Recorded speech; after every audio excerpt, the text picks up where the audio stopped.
A 4-goal loss, a disappointing night. We're mad at somebody for not sticking up for a teammate. It really was the Buffalo Sabre trifecta on Wednesday night in Detroit.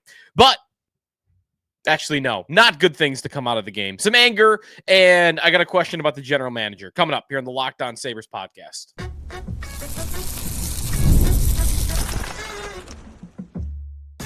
You're Locked On Sabres, your daily podcast on the Buffalo Sabres. Part of the Locked On Podcast Network, your team every day. I was about to say there were some good signs out of it. There weren't. Welcome in.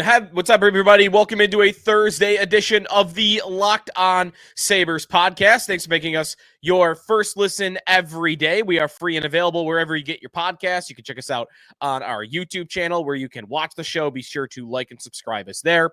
We also have our text club. Join subtext.com/Locked On Sabres, part of the Locked On Podcast Network, your team every day. Today's episode is presented by FanDuel. Right now, new FanDuel customers can get $200 in bonus bets if your first $5 bet wins.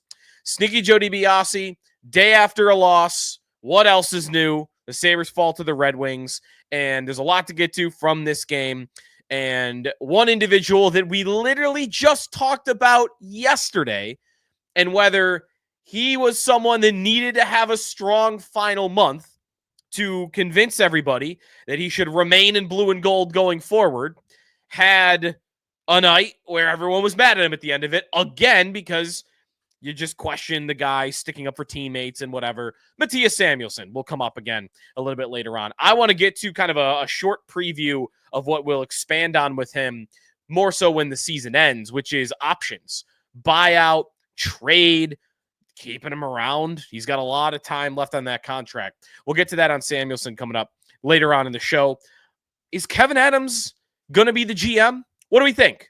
Finn, what do you think? Finn jumping up here on the show. What is Kevyn Adams' job security right now? Is he going to be the GM? What do you think? Let me know what you think on our text club, or you can hit us up on Twitter as well. So let's get right into last night's loss to the Detroit Red Wings. There are a lot of takeaways that I've got from this game, and especially on certain individuals on both sides of the ice. And I guess we could start with the Detroit side of things, a 7-3 final in which Patrick Kane had 5 points. 5 points on the night, including a power play goal. Actually, 2 power play goals on the night. And that's the thing that I'm thinking about for him the most right now. This is a player that has been polarizing, to say the least.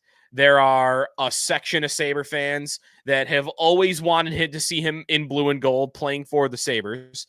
And there's a section of Sabre fans that have never wanted any part of him because he's a jerk, right? And somebody that has had run-ins in the community. I'm being very kind if I call them run-ins. Whatever. Someone you don't want.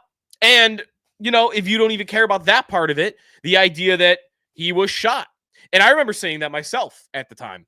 And I'll tell you, first off, I was wrong about his injury. But what was I doing at the time? I was basing his injury status and what the future would hold based on past examples of players that had that major hip surgery that Kane had. And it was mostly a history of players that had their careers ended by it. Thinking back, Ed Jovanovski was one of these guys. I believe David Backes, Ryan Kessler, maybe. Like these guys, did Nicholas Backstrom, who we still haven't seen return for Washington. There was a list of players that hadn't come back from it. Kane had it. Kane's come back from it, though. And he's definitely proven me wrong on that. And most wrong, right? He proved history wrong, really, on that injury. To the point where he has, in 105 games for the Detroit Red Wings, 92 points. There is, though, the argument that he wasn't the same player as before and that he actually wasn't that valuable anymore. Well, in some aspects, yes. In some aspects, no. Let's look back quickly on Kane, because we are, a year and a half removed from when we thought the Sabres were really in it to get him. Don Granato, Kevyn Adams had confirmed as much that when the season had begun and Kane was getting healthy, that they were in it and they wanted him and they tried to sign him. and Kane chose to go to Detroit. And my inclination on that has always been that Kane was interested and willing to come here, but like not that they were the favorite, but they're one of the teams that he was willing to come to. And then a month of the season went by, and the Sabres kind of looked bad. And I think that probably deterred him. Remember, Kyle Okposo said that he knew in November last season that the team didn't have it. And I'm sure that in that same month when he was deciding, Kane probably thought the same thing. So he chose to go to Detroit. And he's produced. Last year, 47 points in 50 games. This year, 45 points in 55 games. The concerns about him not being a great player at 5-on-5, though, have still been pretty true. Last year, not as much. Last year, he was pretty good in all situations. This year, though, kind of a power play merchant. You know, if you look at his even strength totals, he's got 7 even strength goals on the season and 15 assists. So 22 points at even strength in 55 games, but he's got 23 on the power play, including 10 goals on the power play after stacking some up last night. And that's where my regret would come from if I were the Sabres, if I were Kevyn Adams, that I couldn't close that deal, is maybe the number one thing. There have been different issues last year and this year, right? Last year, it was their inability to score, and it wasn't goaltending. Goaltending had gone pretty well. This year, they are scoring, but they're giving up chances again, and the goaltending went away. So you kind of have different problems over the 2 years, but the one constant through the last 2 seasons is the power play. The power play has been putrid all throughout the last 2 years. Whole time. Whether Matt Ellis was coaching it up or whether it's been Seth Appert this year, it doesn't matter. It doesn't matter what personnel you use. The power play stinks. And this guy is lethal on the power play. And we saw it last night. You know, he has that shot that he can finish on, and he did that against Luukkonen. We know he's a great passer. He's very good with spacing. He's just built to perform on the power play. Even at this advanced age, Patrick Kane is good on the power play, and he would have been helping the Buffalo Sabres over the last 2 years. And that, to me, is where my regret would stand on them not being able to close that deal. Now, elsewhere in the loss, you know, it's kind of a Sabre loss, right? Like, there are moments where bad players are making mistakes. There are moments where your great players are making mistakes. You know, whether it's Dahlin on one of those. Dahlin, I think, is an elite player, but he makes mistakes once in a while, and this is kind of a tough one to even defend, but Alex DeBrincat is about to race past him on the wall, and he goes classic textbook outside in, and he cuts to the middle, and he shoots it back across Luukkonen. Dahlin couldn't stick with him to the middle, and DeBrincat scores his 30th goal of the year, and that preceded the Kane power play goal, and bam, it's 3-1, just like that in the first period. There was goaltending woes. I thought Luukkonen, you know, wasn't. How could you say he was good in any fame or fashion? He allowed 7 goals. He allowed 7 goals on the night. Not all of them were his fault, but man, tough night, man. Continuing to, like, there are these chances where the DeBrincat goal even. Okay, yeah, that's a great shooter from the high slot on a wrist shot. All right, make the save. Come on, make the save. He's at distance. Make the save. I need Luukkonen to make those saves once in a while. Or whether it is Vladimir Tarasenko later on in the second period, where, yeah, Owen Power's getting manhandled in front of the net. He's getting bodied into your space by Dylan Larkin, who is 6 inches shorter than Power. I don't know what that challenge was, by the way, by Lindy Ruff. There's no earthly chance that was ever going to get reversed. Luukkonen, though, like, okay, sure. You got bumped a little bit at the beginning, but by the time the shot is released, you've got your space back. You can extend your arm out and make that save, and he doesn't on a guy that is not scoring this year. Vladimir Tarasenko, that's only his 9th goal of the year. Come on, man, make a save. Luukkonen has been struggling a lot. All his numbers are bad. We went through him yesterday on the show as one of the 3 individuals that I'd love to see turn his season around. And the first night after we did that show, he allowed 7 goals. The other thing to get to from last night's game is the mini brawl at the end. And I'll get back to Samuelson in a little bit. And the Adams conversation will kind of loop into this because I don't know if he's going to be the one making this decision. But I was not really emotionally invested in that game. I had it on, of course, still. By the time the third period got going, though, my rule of thumb is the game's on the TV until it starts to look like it's going sideways. And then I'm going to my phone and I'm letting my wife pick whatever she wants to watch, or we'll watch something together and I'll kind of have the Sabre game on in my hand on the side or on a laptop. So I had it on my phone at that point and I'm watching and I'm not emotionally invested in the game anymore. I'm assuming they're going to lose. It's getting late in the game. The game was kind of chippy at the end. And then the officials start making stupid calls. And I think this is where you get over officiating. And the NHL does this more than anybody because their officials don't call the rules. They make calls to manage the game, which shouldn't be the job, but it's been the job for an NHL referee for a long time. And the referee made a bad call. Not even just by the rule book, he made a bad managing the game call because Jordan Greenway gets tied up in front of his own net. And who was the Detroit player? The Detroit player was JT Compher.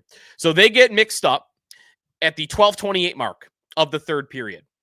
And at that moment, it's not that chippy. There was just a fight, right? Michael Rasmussen blasts Jacob Bryson from behind, but Alex Tuch got in there. He stood up for Bryson. They fought. Everything was resolved. And Tuch and, Rasmussen, they kind of showed each other respect at the end of the fight. Tuch could have laid it on him, and he decided to stop swinging. So, all right, the referee, you just don't have to overreact there. And the overreaction that he has is these two dudes, Greenway and Compher, get tied up. And sure, Greenway shoves them, but nothing crazy. And he gives them both a misconduct. He tosses them out of the game. And of course, what's Jordan Greenway, I don't know how, maybe he wasn't that fired up before that. He's sitting in the box like, I just got ejected from the game? What do you mean all I did was shove him? That's what I would be if I was Jordan Greenway. So now he's screaming at the ref as he exits to the bench. He's mad. And I guarantee you, Greenway's energy, being mad like that and being frustrated, yelling at the ref, that's infectious, man. If you've ever played hockey before, that's infectious. When you're losing like that and one of your guys is getting tossed and it doesn't feel like he deserved it and he's pissed about it and he's screaming, I mean, that energy flows through your whole bench. I don't care how soft your team is. That energy flows through your bench. And that's exactly what happened. The referee made a poor judgment. Horrible judgment. He started the whole thing. That referee started everything after that by calling that misconduct on both of them, both Compher and Greenway. He didn't have to do that, and I don't think that it would have escalated to where it did had he not. But of course, he did, and let me read the penalties that had to come after that penalty. Great job managing the game and keeping things in check. Ryan McLeod tripping, Simon Edvinsson roughing, Matias Samuelson misconduct. Bowen Byram misconduct, Tage Thompson misconduct, Josh Norris misconduct, Zach Benson misconduct, Marco Kasper misconduct, Simon Edvinsson misconduct, Dominic Shine misconduct. That dude, by the way, I got to get to him in a second. Albert Johansson misconduct, Moritz Seider roughing, Beck Malenstein roughing. Great job, ref. Great job. You really managed the game there. You really kept the emotions on a low point. What a terrible call by that dude. It wasn't a misconduct. Anyways, my energy that I'm really reflecting now is not as much directed as the ref as it's misguided towards Dominic Shine. Dominic Shine of the Detroit Red Wings, who is playing in his 7th career NHL game. He is 31 years old. This dude is a career minor leaguer. He is not a real NHL player. He has played hundreds of AHL games, and he just got to the NHL this year, barely plays for the Red Wings. Okay? So that guy, not a real NHLer, minor leaguer. There's a fight going on. Josh Norris, annoyed, mad. He kind of gets into it. So Bo Byram and Dominic Shine fight. And they're fighting. It's a normal fight. Nothing bad going on. And then Dominic Shine and Byram kind of wrestle each other to the ground. And while Byram is down, here's this dude, Shine, throwing punches at a guy who's had a lot of concussion history, who's a top-level defenseman for the Buffalo Sabres, versus this dude who plays 6 minutes a night. And he's punching this dude with a concussion history while he's on the ice. And first off, that guy shouldn't play in the NHL anymore. And I don't think I have to even have that take because I doubt he's going to play in the NHL much longer. But your guy is on the ice. The Sabres know his history. The Sabres know his injury history. And really just it's a code thing. It's an unwritten rule thing. When you're down on the ice, if you're throwing haymakers while the guy's down, that's a big no-no in the code of hockey. No doubt about it. So naturally, what do a bunch of the Sabres do? Norris, who is tied up, Norris just got here. Norris is tied up with a guy, and he's trying to get over there to help Byram because he knows it's BS. Zach Benson is trying to get over there because he knows it's BS. And that really is the point here. At the moment that's happening, Matias Samuelson's not tied up with anybody. 6'5" defenseman, 200 whatever pounds. He's not tied up with anybody. And he shows no inclination to jump in there at all until his other teammates do. And that's a problem. And it's also not surprising because this is just, I think, who this guy is. Zach Benson, meanwhile, think of that. The two guys that I have coming to the defense, trying to come to the defense of one of your important players with a concussion history who's getting hit while he's on the ice by a minor leaguer. I've got my 19-year-old 5'9" forward who's trying to run through three guys to get to him. And I've got my new guy who just got here a week ago. Those are the two that are trying to come to the aid of Byram. Not my 6'5", 6'6" defenseman, big guy that just had something like this happen a month ago, and he wears a letter. And he is third on the scene. And he was the one that didn't have anybody tied up with when it was happening. It's just a thing with Matias Samuelson. It's just a thing. More on him maybe in a little bit. Not maybe. I want to get to the options with buying him out and whatnot. So I got energized at the end of that game in a very frustrating way because they had lost the game. But again, there are just these things that happen with officiating or with these scrums that can really get you fired up. Honestly, doing this show right now and in the last month, I have more fun analyzing the scrums than I do the actual games because the games happen, and they just come and go. The scrums, though, like they do get you into it. I was not engaged in that game at all, and then that stuff starts happening, and I was into it. I was watching it intently at the end. When we come back, let's get to Kevyn Adams. I want to beg the question, is Adams going to be the man to make these decisions in the offseason? Where do we think that stands right now? Get to that when we come back here on the Locked On Sabres podcast. Today's episode of Locked On Sabres is presented by Indeed. You just realized that your business needed to hire someone yesterday. How can you find amazing candidates fast? Easy. Just use Indeed. When it comes to hiring, Indeed is all you need. Stop struggling to get your job post seen on other sites. Indeed-sponsored jobs. Put your post at the top of the page and help you reach the right candidates faster. If you're in a spot where you need the right hire like yesterday, the pressure is on, and every day without the right person is a setback, that's exactly when Indeed-sponsored jobs comes in handy. They make sure your post is seen by the right candidates right now. Now, you can speed up your hiring process with the $75 sponsored job credit. Just go to Indeed.com/lockedon right now. Support our show by saying that you heard about Indeed on this podcast. Terms and conditions apply. Hiring, Indeed is all you need. Today's episode of Locked On Sabres also presented by Monarch Money. Ever check your bank account and wonder, where did all my money go? Whether it's dining out, online shopping, entertainment, easy to lose track. That's where Monarch Money comes in, your personal CFO, giving you full visibility and control over your finances. Monarch Money isn't just a budgeting app, it's a complete financial command center. You can track all your accounts, investments, and spending in one place So you stop just managing your money and start building wealth. Instead of juggling multiple apps, you can just use Monarch to check your finances, track spending, and even plan long-term goals. Managing money with your partner is smoother than ever. You can track shared and personal accounts, set goals, stay on the same page without any of the stress. Take control of your finances with Monarch Money. Use code LOCKEDONNHL at monarchmoney.com for 50% off your first year. That's monarchmoney.com, code LOCKEDONNHL for half off your first year. Sneaky Joe DiBiase back here on the Locked On Sabres podcast. Sabres fall to the Red Wings. Next up, by the way, we'll talk about this game tomorrow, is Vegas. Eichel's in town on Saturday. And Victor Olofsson, by the way, returning.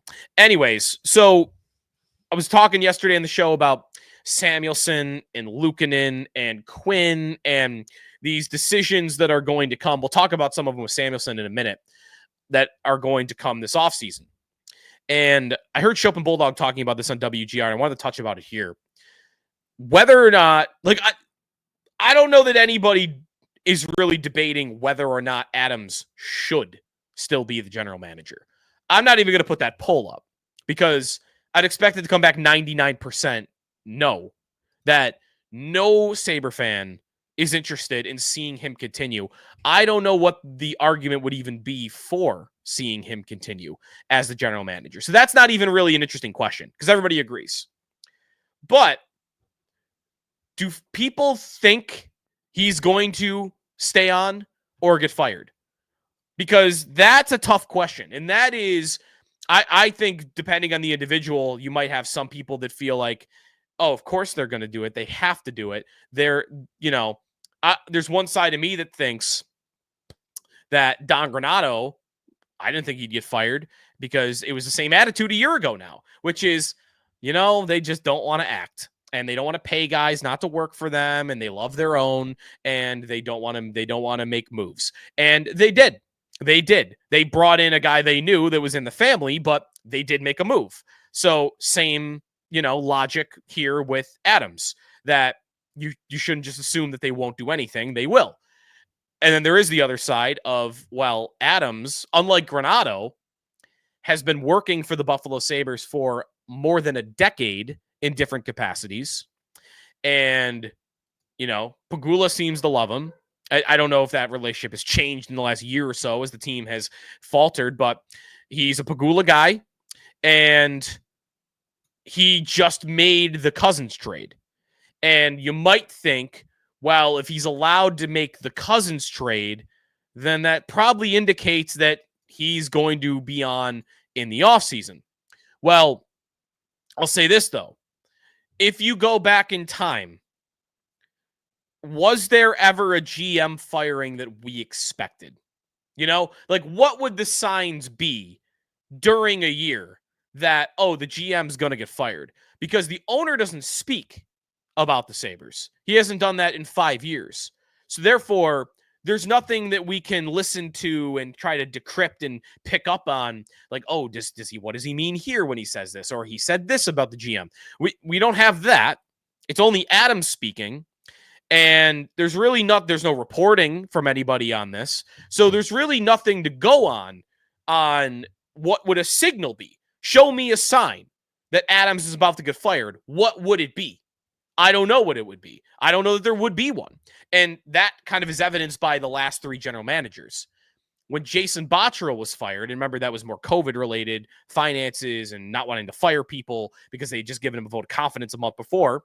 But still, I remember that day. Botterill got fired, and I wasn't expecting it at all. Nobody was. Again, different situation, though, because that was more financial. But what about Tim Murray before that? I remember that day. No one was expecting Tim Murray to be fired. It was Bilesma was going to get fired, but I think everyone assumed that Murray was going to get a second coach. And when he got fired, it was, whoa, I didn't think that was coming. So that was a little, surprising. And when Darcy Regier got fired, that was in the middle of the season. And that was a stunner. I mean, there were fire Darcy chants, right? And we didn't really know Terry Pegula as well at that point and tendencies. He was still pretty new. But middle of the season GM firing, it usually doesn't happen. So that was out of left field too. So I just would ask you, if you are saying, well, I think they're going to keep Adams, when's the last time a GM got fired that you expected it? Because I don't know that it ever works that way. So that to me is where I get to on, well, maybe they will. Maybe they will move on from Kevyn Adams, because obviously they should. And to me, the defense for keeping him is non-existent, other than you just don't want to pay a new guy. That's it. I don't really know what else there is to say about it, though, at this moment, other than it's kind of tough to predict. And I don't want to assume that they won't. That's my overall point here, is that I don't want to assume the Sabres won't fire Adams just because he's been in the building for a decade plus, and they're relatively cheap on things like this. He's cheap, right? In terms of, contracts amongst GMs. We don't have those numbers, but I would assume so based on what guys' resumes were when they came in. So that's where I'm at. I wouldn't assume they wouldn't. I think it's very possible that they would. So will he get the right to make the Matias Samuelson decision? And what is that decision? Well, there's a couple of things to look at. We'll get to that when we come back here in the Locked On Sabres podcast. Today's episode of Locked On is presented by FanDuel. It's March, baby. Let's go. March Madness is here, and FanDuel's giving you the chance to get in on the action like never before. We got all these conference tournaments going on right now. In fact, there's one right now that I'm going to want to watch in a minute. Right now, new customers can get $200 of bonus bets when your first $5 bet wins. That's $200 extra to use on everything from buzzer beaters to Cinderella stories, or maybe even on the golf right now. Or if you're in on the Ovi chase, maybe you're looking at that on a night-to-night basis. With tournament games happening almost every day, there's always something exciting to bet on. The FanDuel app, simple to use. When I win, I get paid instantly. There's no waiting around at all. So just visit FanDuel.com, get in on the college hoops action all tournament long here in March. Again, visit FanDuel.com to get in today and get that offer of $200 in bonus bets if your first $5 bet wins at FanDuel. All right, wrapping things up here on the Locked On Sabres podcast, and this is something that we'll get into a lot once the season ends, because I think it's one of the more curious decisions that the Sabres have this offseason, and it's unique, and we spoke on this a little bit yesterday, but kind of reinforced after last night, I think.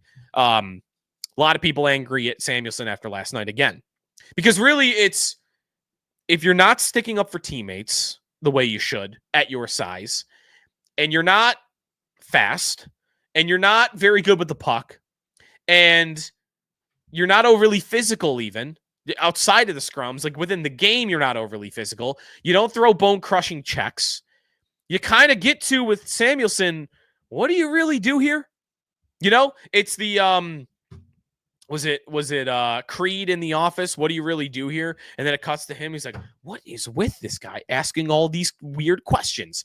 That's Samuelson. What do you really do here, man? I don't know what the Viper, right? Think back a couple years ago, and Rasmus Dahlin, when he talked about Samuelson a couple times, he referenced the Viper, which is what they named Samuelson's stick, because he had such a good poke check. He would swing it out at you, and he would always get it in the lane in the right place. He would poke check it off you. But, man, that does not happen regularly enough anymore to make that a thing. I mean, when's the last time you heard that reference before I just did? Maybe you forgot because it had been 2 years, or maybe you just don't even remember. I don't know what he does here. So, with that being said, you got options, and I don't think he should be on this team anymore. Not playing in a top 4 role, and he's paid like he should be in a top 4 role. So I'd rather have that cap space. And with Samuelson, buyout is interesting, because he won't have turned 26 yet. 33% of the money, $714,000 over 10 years is pretty appetizing. Now, next year that goes up to $1.4 million over 8 years. I'd rather do that now.